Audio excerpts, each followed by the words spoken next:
Modi G7 में हिस्सा लेने जरूर गए हैं, लेकिन वो 7 वजह हैं जिससे भारत अभी तक इसका मेंबर नहीं बन पाया है। कारण क्या क्या है, ये हम आपको बताएंगे। इटली में दुनिया के 7 सबसे समृद्ध देशों के संगठन G7 की बैठक शुरू हो चुकी है। भारत कई सालों से इसमें आमंत्रित मेंबर के तौर पर बुलाया जाता है, लेकिन कई वजह ऐसी हैं जिसके चलते भारत को इसका मेंबर बनने में दिक्कतें हैं। भारत के पीएम नरेंद्र मोदी इटली के पूजलिया शहर में 13 जून से 15 जून तक चलने वाली G7 देशों की मीटिंग में हिस्सा लेने के लिए वहां पर पहुंच गए हैं।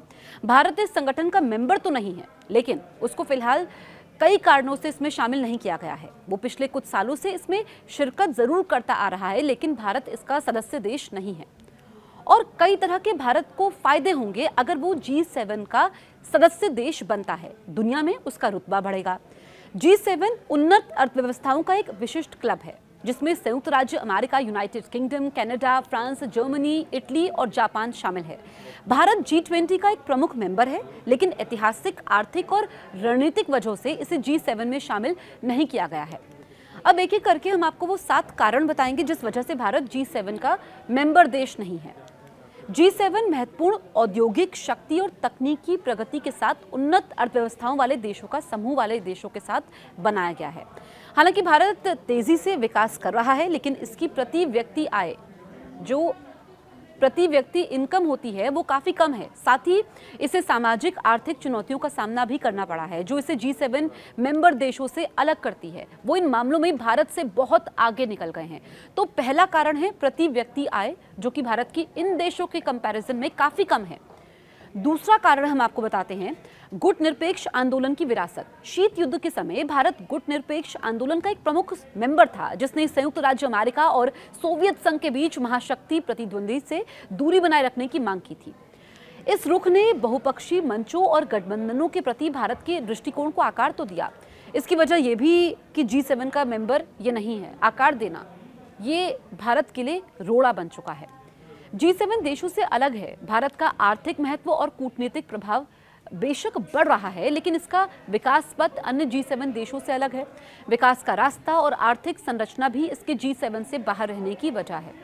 अभी काफ़ी विकास होना बाकी है। अगर हम चौथे कारण की बात करें तो इसमें रणनीतिक संबंध काफ़ी अहम हो जाते हैं। अन्य देशों के साथ भारत के रणनीतिक संबंध, विशेष रूप से एशिया प्रशांत क्षेत्र की अगर हम बात करें तो G7 मेंबर देशों से अलग तरह के हैं।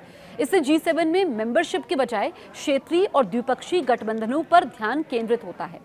ऐतिहासिक तनाव की अगर हम बात करें, प्राथमिकताओं की बात करें तो G7 ने ऐतिहासिक रूप से आर्थिक स्थिरता और विकास जैसे मुद्दों पर ध्यान केंद्रित किया है, जो जरूरी नहीं कि भारत की प्राथमिकताओं के साथ ही मेल खाता हो। ये भी एक मेंबर बनने में बाधा है। मानव विकास सूचकांक। भारत मानव विकास सूचकांक यानी कि HDI की अगर हम बात करें तो इसके मामले में G7 देशों से काफ़ी पीछे है, जो जीवन, प्रत्याशा, शिक्षा और आय जैसे कारकों को मापता है। यानी कि जो हम प्रति व्यक्ति इनकम की बात कर रहे थे, HDI स्कोर में ये असमानता भारत की G7 से बाहर होने की एक बड़ी वजह है। जो उन लोगों का, बाकी देशों का, जो इसके मेंबर देश है, उनका ये स्कोर काफ़ी ज़्यादा है। और प्रति व्यक्ति अब हम बात करते हैं GDP की। भारत की प्रति व्यक्ति GDP और प्रति व्यक्ति संपत्ति G7 मेंबर देशों की तुलना में काफ़ी कम है। G7 देशों की औसत GDP प्रति व्यक्ति और लगभग ये अगर हम डॉलर में बात करें तो 45,000 है, जबकि भारत की प्रति व्यक्ति आय लगभग $2,000 है। तो कितनी असमानता है। ये जो असमानता है GDP में भी, ये भी बाधा है भारत का G7 समूह में शामिल होने में।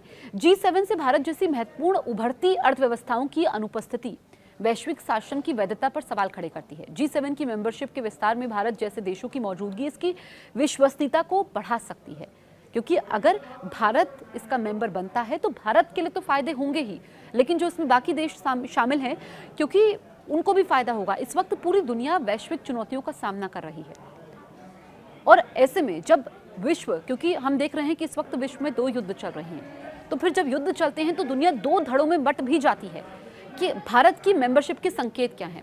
अब आपको हमने 7 कारण तो बताए हैं, वो अपनी जगह हैं, लेकिन इसके बाद भी भारत का G7 के मेंबर बनने का दावा मजबूत हो जाता है। 7 कारणों से इतर भारत का दावा कैसे मजबूत होता है, ये आपको बताते हैं। 2019 में रूसी राष्ट्रपति व्लादिमीर पुतिन ने G7 में चीन, भारत और तुर्की को इसमें शामिल करने का समर्थन किया था। अब तो खैर रूसी इसका मेंबर नहीं है। अमेरिका भी चाहता है कि ऑस्ट्रेलिया, ब्राजील, भारत और दक्षिण कोरिया को इसमें शामिल किया जाए। तो ऐसे में ये देश चाहते हैं, लेकिन ये कब संभव हो पाएगा, कितना समय इसमें और लगेगा। और जो हमने असमानता की बात की, जो गैप है जो इस समूह के मेंबर देश हैं और भारत के बीच में, उसमें जब ये दूरी कम होगी, खाई कम होगी, तो भारत का मेंबर बनने का रास्ता बिल्कुल साफ हो जाएगा।